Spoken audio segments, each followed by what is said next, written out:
Hello students, welcome to RNS classes. आज हम class 12th के डिटर्मिनेंट के एक काफ़ी इंटरेस्टिंग टॉपिक को बात करेंगे, सारस मेथड। इसको सारस रूल भी बोलते हैं, सारस मेथड भी बोलते हैं। बेसिकली स्टूडेंट्स, ये अभी हमने जस्ट प्रीवियस लेक्चर में देखा है डिटर्मिनेंट को सॉल्व कैसे करते हैं। 3x3 डिटर्मिनेंट को सॉल्व, जो आपके कोर्स में 3x3 तक ही है, उसको सॉल्व कैसे करते हैं। तो आपने काफ़ी लॉन्ग मेथड देखा स्टूडेंट्स। ये मेथड बेसिकली यूज़ होता है for IIT and JEE questions के लिए, केवल इलोंगेशन के लिए नहीं, जो आपके आइडेंटिटी प्रूफ्स करने के लिए आते हैं उसके लिए काफ़ी ज़्यादा यूज़ होता है। बहुत ही इफेक्टिव, बहुत ही शॉर्ट टाइम का मेथड होता है, कम से कम टाइम में ये सॉल्व होता है। आईआईटी जेईई के क्वेश्चंस बेसिकली इसी मेथड से सॉल्व होते हैं। आपके एनसीईआरटी के अकॉर्डिंग ये आपके में नहीं है, ठीक है। आपको अपने बोर्ड एग्ज़ाम्स में इस मेथड से नहीं करना है, बट अपने आंसर्स को आप चेक कर सकते हैं। ये आपके लिए प्लस पॉइंट है। आप किसी भी डिटर्मिनेंट के वैल्यू को आप इस आंसर से, इस मेथड से चेक कर सकते हैं। चलिए बताते हैं मेथड क्या है, ठीक है। तो बेसिकली सुन, 3x3 अगर एक मैं मैट्रिक्स लिखूँ, एक डिटर्मिनेंट की कैलकुलेट करना है, तो मैं डिटर्मिनेंट फॉर्म में ही लिख रहा हूँ।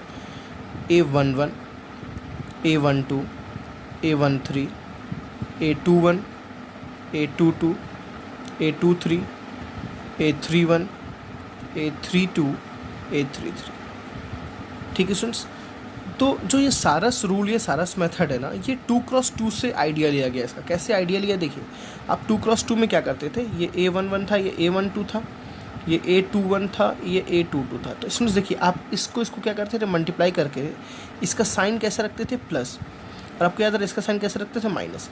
और इसमें डायगनली आप ये वाला, जो ये डायगनल होता है तो इसको क्या करते थे आप प्लस, और ये डायगनल क्या करते थे आप माइनस। मेरी बात समझ रहे हैं? तो हमेशा याद रखना आपको, ये वाला जो डायगनल्स आएंगे इसको क्या बोलते हैं, प्लस, और ये वाले जो डायगनल्स आते हैं इसको क्या बोलते हैं, माइनस, ठीक है। तो इसको एक्सपेंड करने का जो वे है, ये एक मेथड है स्टूडेंट्स, ठीक है ना। ये आप ये क्वेश्चन कभी नहीं उठाना कि ये कैसे आया, बस ये एक आपका मेथड है, एक अप्रोच है इजी वे में सॉल्व करने का, ठीक है ना। तो इसको सॉल्व करने का इजी तरीका क्या है, एक स्टेप में आप क्वेश्चंस को सॉल्व करते हो। कभी कभार आपको कुछ ऐसे पैटर्न्स मिल जाते हैं स्टूडेंट्स, तो इन फ्यू सेकेंड्स आप इनके क्वेश्चंस को सॉल्व करते हो, ठीक है ना। 5 से 10 सेकंड में आपके डिटर्मिनेंट की वैल्यूज़ कैलकुलेट आप करके रख सकते हो सामने। ये इतना इफेक्टिव मेथड होता है, ठीक है। तो पूरे वीडियो को आप सही से देखिए, आपको एक एक मेथड, एक एक तरीका आपको समझ आएगा यहाँ पे। तो स्टूडेंट्स सबको क्या करना है, इस पूरे डिटर्मिनेंट को आपको नीचे लिखना है। A11, A21, A31, A12, A22, A32, A13, A23, A33, ठीक है स्टूडेंट्स। और देखिए, आपको डायगनली, इस डायगनल में आपको प्लस करना है, और इस डायगनल में आपको क्या करना है, हमेशा माइनस करना है। अब देखिए स्टूडेंट्स, 3 एलिमेंट है तो डायगनल भी 3 होंगे। मेरी बात समझिएगा, 3 एलिमेंट है तो डायगनल भी कितने होंगे, 3 होंगे। और 3 डायगनल होने के स्टूडेंट्स, ये पहले डायगनल हो गया, दूसरा डायगनल के लिए एक एलिमेंट यहाँ नहीं मिल रहा, तीसरा डायगनल के लिए भी हमें एलिमेंट नहीं मिला। तो हम यहाँ पे 2 कॉलम्स को एक्स्ट्रा लिखेंगे। कैसे लिखेंगे, आप इन 2 कॉलम्स को ही एक्स्ट्रा आगे एक्सपेंड कर दो। ये आपको डिटर्मिनेंट लिखिए ना, डिटर्मिनेंट आप एक बार और लिख दो। कैसे, A11, A21, A31, देखिए A11, A21, A31 मैंने यहाँ कॉपी पेस्ट किया। फिर यहाँ पे फिर से A12, A22 और A32। बस इससे ज़्यादा ज़रूरत नहीं पड़ेगी, इससे ज़्यादा कोई ज़रूरत नहीं। अब क्या करना है स्टूडेंट्स, आपको देखिए, ये देखिए आपका पास फर्स्ट डायगनल ये बना, this is your first diagonal, this is your second diagonal, and this is your third diagonal. मेरी बात समझ रहे स्टूडेंट्स, देखिए ये पहला, ये दूसरा और ये तीसरा, और इन तीनों क्या करना है स्टूडेंट्स, आपस में प्लस करना है। आपस में क्या करना है, प्लस। देखिए कैसे मैं बोल रहा हूँ, आपको लिखना है A11, A22, A33, ठीक है ना। देखिए A11, A22, A33, क्लियर है स्टूडेंट्स। प्लस क्या लगेगा बीच में, प्लस। फिर दूसरा क्या आएगा स्टूडेंट्स, देखिए ध्यान से आप, A12, देखिए A12, A22, A31, A12, A22, A31, ठीक है स्टूडेंट्स। फिर क्या लगेगा बीच में, प्लस। फिर तीसरा आएगा A13, A21, A32, ठीक है ना। A13, A21, A32, ये सारे क्या थे, लीडिंग डायगोनल्स थे। सब में किस में रहेंगे स्टूडेंट्स, प्लस में रहेंगे, okay.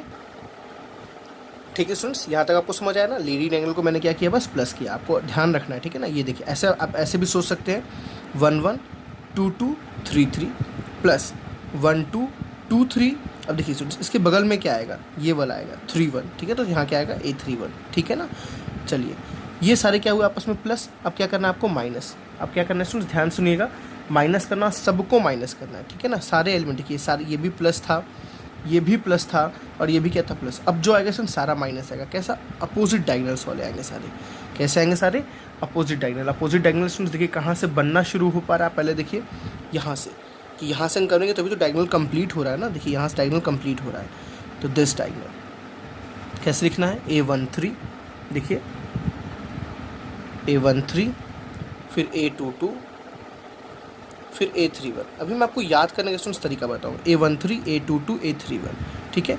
Next lead angle is this, ये और ये, माइनस, ये भी किस में रहेगा, माइनस में रहेगा क्योंकि अपोजिट है, A11 A11 A23, ठीक है स्टूडेंट्स, और A32 फिर माइनस, फिर ये वाला डायगोनल आएगा, देखिए A12 A21 833 दिस। बस आपको इतना सॉल्व करना है, आपका रिजल्ट आपके हाथ में। जो आप बड़े से मल्टीप्लिकेशंस करके सॉल्व करते थे स्टूडेंट्स, वो आप इस पूरे कैलकुलेशन से सॉल्व कर सकते हैं बहुत ही ईजी वे।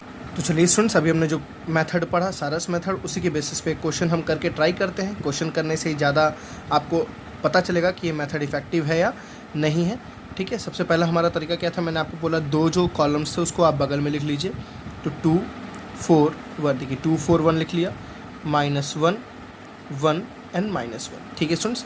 क्या करना है आपको, देखिए पहले डायगोनल्स को प्लस करना है, देखिए 2 1 5 सबको मल्टीप्लाई करिए, 2 1 ज़ा 2, ठीक है ना स्टूडेंट्स। देखिए समझिए, 2 1 ज़ा 2, 1 5 2 ज़ा कितना हो गया 10, ठीक है ना। ये दिस, इसका साइन कैसा रहेगा, प्लस।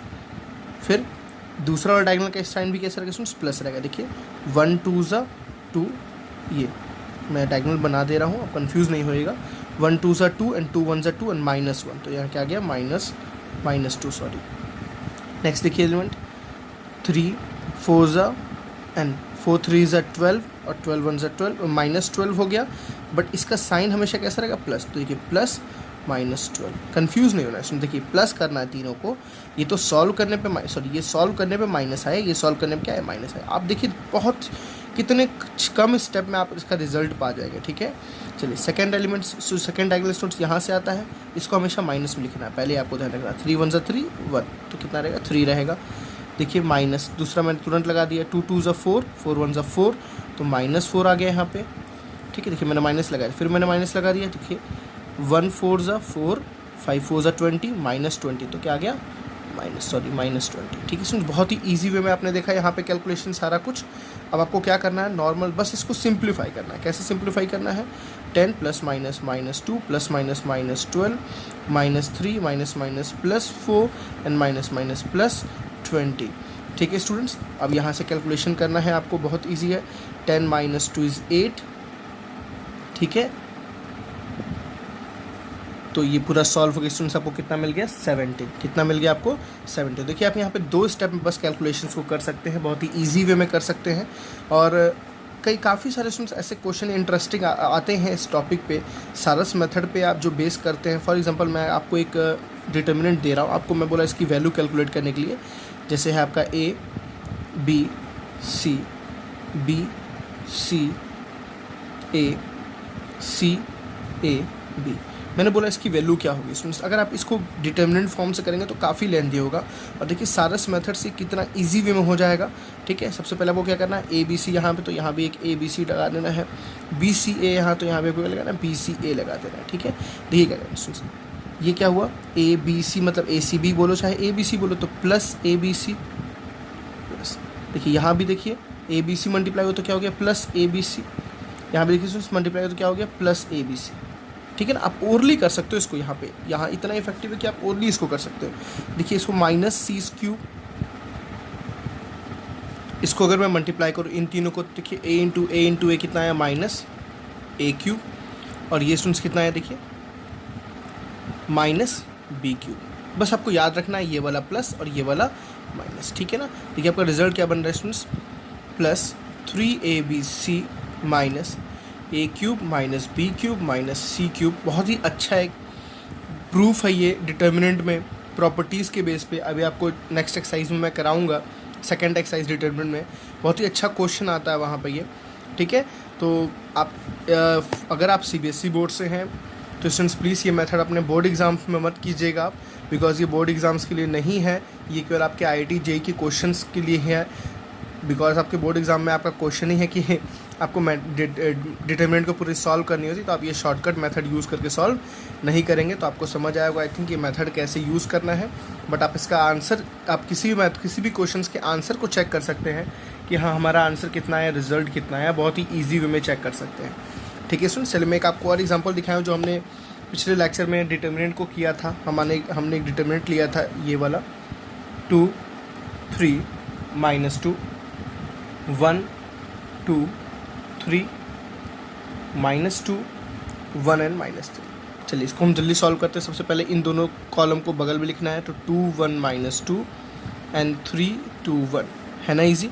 चलिए ये पहला, ये दूसरा, ये तीसरा। 2 2 ज़ा 4, 4 3 ज़ा 12, तो -12। इसका साइन कैसा रहता है स्टूडेंट्स, प्लस। देखिए -12 तो वैल्यू आई ना, फिर प्लस करना है आपको। देखिए 3 3 ज़ा 9, 9 2 ज़ा 18, -18।